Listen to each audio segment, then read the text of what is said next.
Voilà, donc je vous donne la parole, mon colonel, non sans préciser que les auditeurs qui voudraient vous rencontrer, vous auront l'occasion de vous rencontrer à la Mutualité dimanche, puisque vous serez parmi nous, comme d'ailleurs le docteur Plancard-Dassac qui est monté. Est-ce que je peux me flatter de dire que vous êtes monté spécialement pour la journée du livre de Radio Courtoisie de votre... Je suis monté pour les deux choses, et la séance de ce soir, et pour la Mutualité. Écoutez, je suis très très flatté de pouvoir... Quand on se bat pour des idées, il faut tout de même payer sa personne aussi. Voilà, donc vous savez là, je pense qu'il y a vraiment beaucoup de monde, il y a beaucoup de visiteurs, mais il y a beaucoup d'auteurs aussi. C'est vraiment un moment important dans le combat de la civilisation que mène cette radio, c'est clair. Je crois que c'est très important. Alors je vous rends la parole. Bon, donc très vite, mais si l'on fait la somme, le sigma, si vous voulez, de cette sorte de destruction de la famille militaire, car en fait c'est ça. On détruit, mais bribe par bribe, j'allais dire pétale par pétale, la famille militaire. On assistait à la suppression, vous savez bien, de 100 régiments. Vous vous rendez compte de ce que ça représente, parmi lesquels beaucoup de régiments d'élite, auxquels j'ai appartenu, au 15e, au 3e chasseur, à des régiments très brillants. Tout ça a été lessivé. Bien. Ensuite, on vend, bien sûr, les bâtiments. On vend les cantonnements, on vend les casernes, on vend les messes. On supprime les messes. En même temps, parallèlement, on coupe tout ce qui vient d'en bas, tout ce qui est prometteur. On supprime toutes les corniches, classes préparatoires de France. Il n'y en a plus. Il y en avait une dans chaque grande ville. Bien sûr. On garde 2 corniches militaires, bien, je tiens à vous le dire, bien surveillées par la sécurité militaire, c'est-à-dire par la police interne, la Flèche et Saint-Cyr-l'École. C'était encore trop. Le ministre a déshabillé les Prussiens, les gars de la Flèche. Ils n'ont plus le droit de porter l'uniforme qu'ils portaient depuis 150 ans. Oui, mais là, j'ai encore envie de vous dire, écoutez, c'est extraordinaire, on est dans notre pays. Oui. Vous dites aux employés de la SNCF, on va vous changer la couleur de vos cravates. Ils descendent dans la rue en disant on ne veut pas porter de cravates bariolées, ou on ne veut pas être obligé de porter du tout des cravates. Foutez-nous la paix avec les cravates. Bon. Et l'État se met à plat ventre en disant bon alors on supprime les cravates pour les cheminots. Et on dit aux Prussiens, interdiction de porter l'uniforme, vous en avez entendu un protester ? Ils ont fermé leur gueule, et ils se sont mis en civil comme tout le monde. On ne les a pas entendus beaucoup. Ah oui, parce que vous ne pouvez pas les entendre. Là, il n'y a pas la télé, vous comprenez, et puis il n'y a pas la presse non plus, il n'y a personne. Alors ça sert à rien de crier si personne n'entend. Il faut quand même redéfinir l'environnement, c'est-à-dire une dictature intégrale sur le plan psychologique et mental. Nous sommes dans un pays dictatorial, de la pire dictature qui soit, c'est-à-dire celle de l'esprit. Alors, pardon, et de l'information. Je voudrais me tourner vers M. Plancard-Dassac pour lui poser une question qui est relative à son sujet. Est-ce que vous avez l'impression, que cette décadence de l'armée s'explique par la décadence de la nation, ou est-ce qu'elle explique la décadence de la nation? Est-ce qu'on n'a plus d'armée parce qu'on n'a plus de nation, ou on n'a plus de nation parce qu'on n'a plus d'armée? Non, l'armée est détruite par le pouvoir politique sciemment. Parce que c'est un facteur d'ordre, et il faut noter que les révolutionnaires, depuis la Révolution française, ont toujours favorisé la crapule face aux honnêtes gens, face à l'ordre. Donc il faut détruire la nation, c'est leur but, c'est pour ça que, comme l'a expliqué Bernard Moinet, progressivement, tranche par tranche, on élimine le prestige de l'uniforme, la notion de sacrifice uniquement pour la nation. Maintenant, on les fait battre pour tout et n'importe quoi. Il faut dire aussi que quand ils acceptent de déblayer les ordures ménagères, ils sont prêts à tout. Mais quand vous je juge en politique, et je suis, comme vous d'ailleurs, sévère sur les militaires, les officiers qui acceptent des choses comme ça sans réagir. Parce qu'après tout, ils ne sont pas obligés. Non, il y a toujours la possibilité que je revienne démissionner. Et nous avons besoin, il y en a d'autres de nos et nous avons besoin d'un bras armé. C'était déjà ce que constatait d'ailleurs Barès après les palinodies du général Boulanger. Mais est-ce que, alors justement, puisque vous parlez j'allais vous poser la question à propos du général Boulanger, et c'est très bien que vous citiez ce nom, parce que il y a en fait j'ai l'impression qu'il y a une coïncidence entre le zénith de l'armée française, à la fois esthétique, dans son importance nationale, qui est à peu près la fin du 19e siècle, curieusement d'ailleurs, parce que c'était une armée défaite. La défaite de 70, la défaite de 70 a poussé, on a l'impression que la France a aimé encore plus son armée parce qu'elle a été vaincue. Et c'est à ce moment-là que, en quelque sorte, le nationalisme, les doctrines du nationalisme commencent à émerger, vraiment, enfin à devenir, à être en quelque sorte formulées par des écrivains comme c'est une excellente question, une excellente remarque. Est-ce qu'il y a un lien direct entre la force d'une armée et la force du sentiment nationaliste dans un pays? Bon, je crois qu'il faut tout de même dissocier un petit peu les deux choses. Je vais essayer de répondre aux deux aspects tels que je les vois. En fait, l'émergence du nationalisme se fait en réaction avec le début des idées révolutionnaires. Et j'ai tenu dans mon livre justement à bien situer l'origine parce qu'elle explique ce que c'est réellement que le nationalisme. Parce que nous, on est dans une confusion invraisemblable quant au terme qui recouvre actuellement deux choses totalement différentes et opposées. Le mérite de votre livre, c'est de le rendre lumineux. Merci. L'origine, donc, c'est une réaction face aux idées révolutionnaires qui, dès le début, sont internationalistes. Et comme exemple, entre autres, sinon le livre aurait été beaucoup plus épais, je ne le voulais pas, deux hommes, Klotz, deux étrangers, il faut le souligner, Anacharsis Klotz, qui est tout un programme déjà dans ce prénom inventé, c'est trop beau, juif prussien, et le chevalier, entre guillemets, qui n'était pas plus noble que moi je suis pape, ce qui serait préférable d'ailleurs,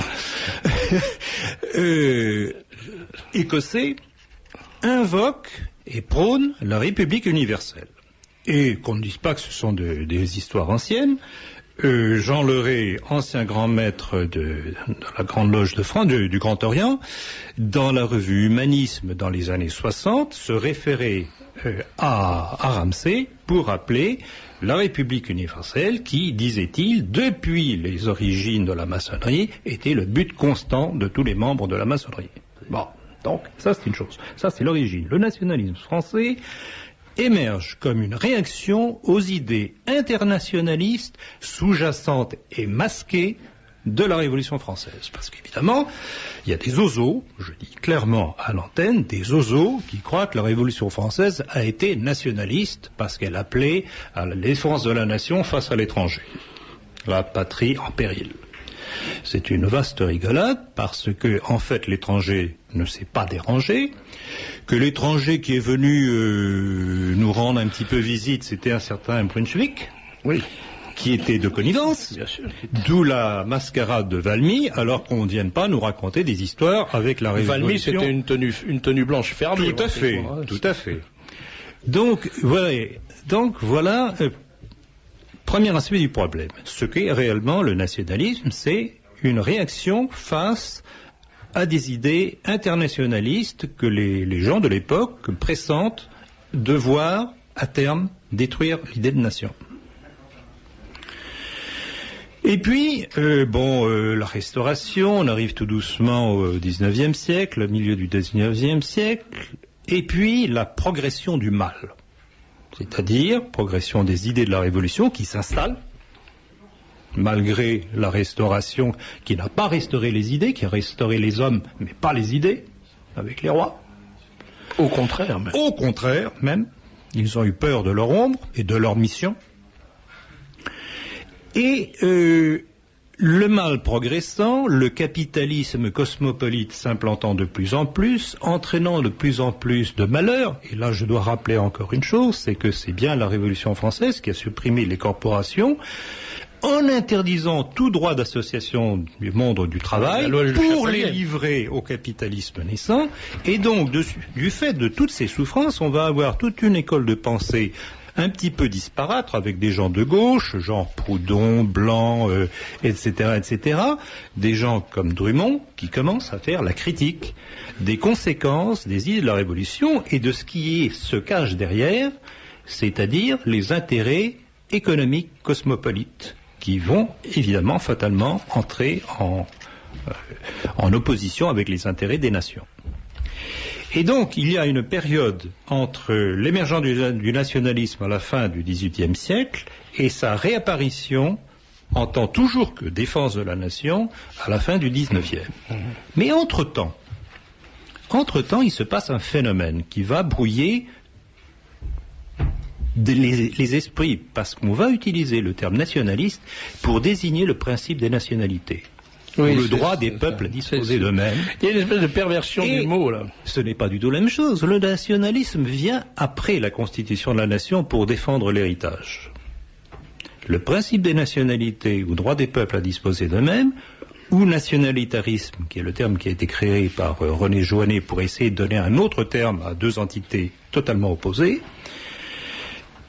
ce principe des nationalités va provoquer la chute des grands empires chrétiens d'Europe, reconstituer ou constituer de nouvelles entités, et ce grand nigaud de Napoléon III, Carbonaro, qui aura été à l'origine de ce mouvement justement d'éclatement des empires chrétiens d'Europe, en sera lui-même la première victime à Soudan. Bon.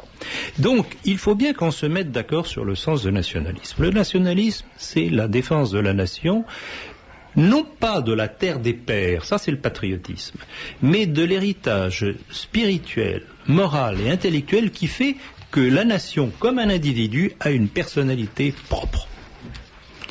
Alors que le principe des nationalités, ou droit des peuples à disposer d'eux-mêmes, est destructeur de ces entités déjà constituées par l'histoire, et apparaît en fait, maintenant, surtout que l'on a le recul, comme une arme du mondialisme, déjà depuis les origines de la Révolution, pour détruire les nations, puisque, comme le disait le baron de Rothschild, le verrou qu'il faut faire sauter, c'est la nation.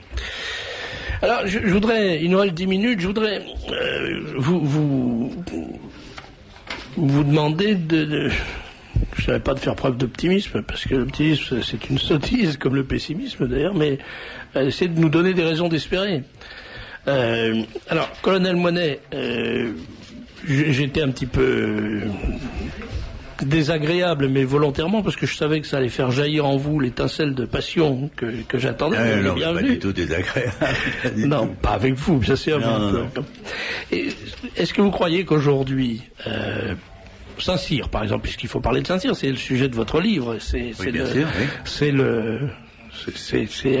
à la fois le départ de votre existence, l'âme qui a sous-tendu votre combat pendant 50 ans. Oui. Est-ce que vous croyez que Saint-Cyr, aujourd'hui en France, a encore un sens? Et est-ce que vous croyez que Saint-Cyr est encore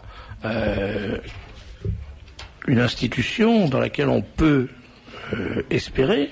Et puis, troisième question qui rentre dans l'ensemble, est-ce que vous croyez que les gens qui sont au pouvoir aujourd'hui vont tolérer encore longtemps la pérennité d'une institution qui est tellement, au fond, radicalement contraire à tout ce qu'ils attendent, à tout ce qu'ils espèrent, à tout ce qu'ils veulent faire de notre pauvre pays? Voilà 3 bonnes questions. Bon, alors la première question, est-ce que Saint-Cyr, si j'ai bien compris, vous me dites, est-ce que Saint-Cyr est encore pensable aujourd'hui?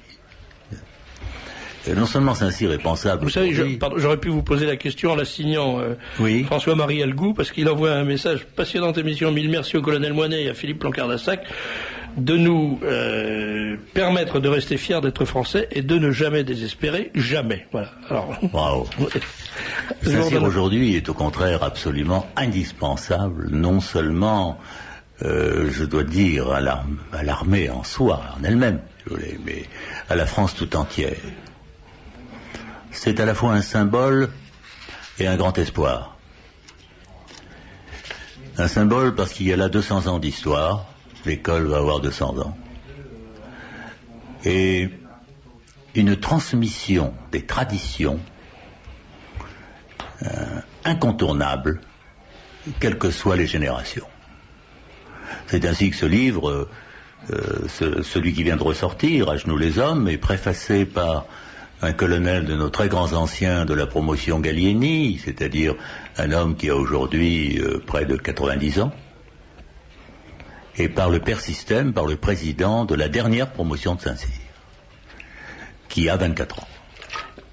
Donc la chaîne est solide. Elle est démontrée. Quand on lit ces deux préfaces, côte à côte, c'est extraordinaire. Est-ce que c'est obscène ce que je vous ai demandé tout à l'heure, à savoir si le pouvoir risque de... Ah, j'y viens. Les pouvoirs. Non, j'y viens. Il est certain que les élèves ont parfaitement conscience des menaces, non plus à l'échelon national et international, mais à l'échelon de leur école, qui se trouve maintenant devant eux. Ils les connaissent. Je ne serai pas, pour des raisons que vous comprendrez très bien, je ne m'étendrai pas sur les personnalités actuellement en cause à l'échelon gouvernemental. Enfin, c'est probablement pas Madame Aubry ou Madame Voynet, donc c'est assez facile de deviner de qui vous ne parlez pas. Voilà. Et de qui je ne veux pas parler, pour justement protéger les choses. Mais, il y a des plans prévus. Et il y a des plans prévus pour faire sauter quoi? Eh bien, essentiellement, faire sauter cette chaîne de tradition. C'est aux traditions que l'on va s'en prendre.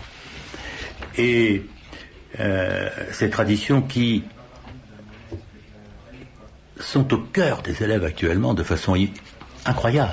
Donc en même temps, vous nous dites il y a un danger, mais il y a espérance parce que... Mais alors il y a une espérance formidable, je peux vous dire qu'elle est formidable. Merci. Et je dois vous dire qu'il y a 2 jours, j'étais à Dinan. Il y avait d'ailleurs là des Sirards et des élèves invités à cette cérémonie. Il s'agissait d'une cérémonie d'anciens pourtant, et d'anciens d'Indochine, avec des Vietnamiens, avec 80 drapeaux, et dans une ambiance extraordinaire d'une ville comme Dinan qui participait totalement à la cérémonie. Ça, c'est nouveau. Merci beaucoup. Et ça, c'est la renaissance pour demain. Merci. Alors, on peut vous voir donc dimanche, et on pourra acheter votre livre À genoux les hommes, qui est un livre magnifique, un roman magnifique. Hein. Je le dis, c'est vraiment quelque chose d'exceptionnel. C'est un roman vrai. Un roman vrai, bien sûr. Philippe Loncard-Dassac, la même question. Vous avez vu ce qui s'est passé, et bien sûr, vous avez suivi tout ce qui s'est passé depuis plusieurs mois dans les milieux nationalistes. Est-ce que malgré tout, le regard du spécialiste du nationalisme français, vous êtes l'expert en plus qui a vécu la chose, mais qui l'a étudié, est-ce que votre regard est pessimiste ou optimiste? Est-ce que vous croyez encore qu'on peut espérer dans un sursaut nationaliste? Tout dépend si l'on acceptera finalement de commencer par le début, c'est-à-dire de poser les fondations telles qu'elles doivent être. Cela commence par une critique des idées. C'est ce que vous faites avec, avec mon livre. J'ai voulu tout de même clarifier un certain confusionnisme qui a cours à l'heure actuelle malheureusement dans les milieux dits nationaux, où on fait surtout de l'activisme électoraliste. Il faut que ça cesse. Alors où ceux qui incarnent certains partis le comprennent gentiment, ou bien il faudra qu'ils s'en aillent. Parce qu'ils seront dépassés. Parce que les exigences de la survie du pays pousseront d'autres générations, d'autres hommes à leur place. Ça, je le dis très clairement. Je ne suis pas pessimiste, d'ailleurs je crois que mon livre le démontre amplement. D'ailleurs je fais tout à fait mienne la fameuse déclaration de Maurras. Tout défaitisme en politique est une sottise absolue. Mais il est évident qu'encore faut-il qu'on veuille se battre. On ne se couche pas. Et il n'y a rien de pire, rien de plus démobilisateur que de croire que l'on est tout seul. Et ça, c'est la grande force de nos adversaires, c'est de nous désolidariser.